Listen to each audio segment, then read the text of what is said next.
Good morning students, good morning class. In the last class I have explained you about the sexual reproduction in the flowering plant. So in this class I will be proceeding to the next topic, that is sexual reproduction in human beings. So before I will explain you in the detail what the human being reproduction is all about, so let me first explain you the human reproductive system, that is male reproductive system, and the second one is the female reproductive system. And after that I will tell you what is I will explain you the term what is adolescence means, what puberty means, and how the gametes are formed, and how these gamete takes part in the fertilization process. And after that what happens to that fertilized egg, how the zygote forms, and after that what happens to the embryo, and after all the processes, and also about the role of placenta in the development of embryo, and also about the reproductive health, that what measures could be taken to control the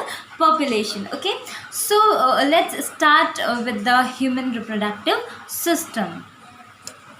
So let's start with the male reproductive system, and after that I will explain you the female reproductive system. Okay, so let's see.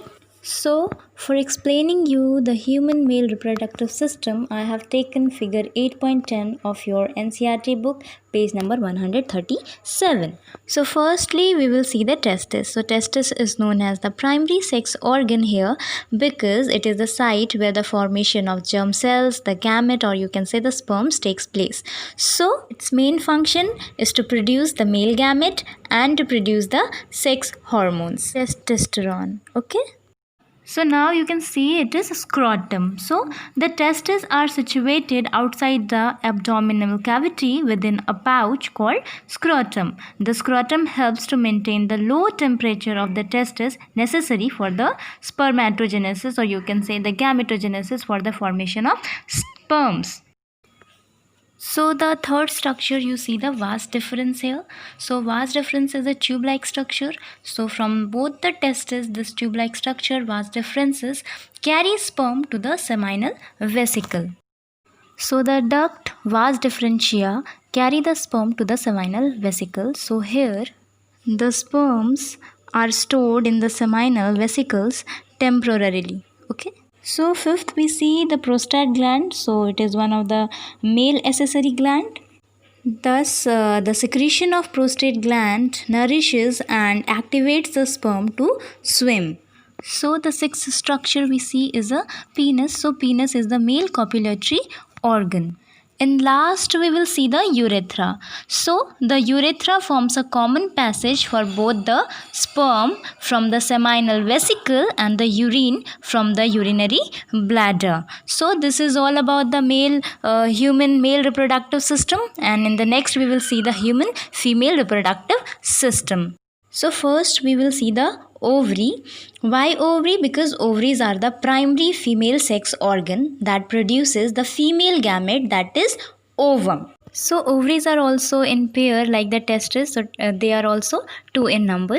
Now let me tell you about the second structure, that is vagina. So the vagina is the female copulatory organ, and it is stretchable and provides passage for the menstrual flow, sperm reception for the fertilization, and the baby issue at the time of childbirth. So the vagina is also known as, or also called as, birth canal. So here you can see the third structure, that is cervix. So cervix connect the vagina and the uterus. So our next structure is uterus.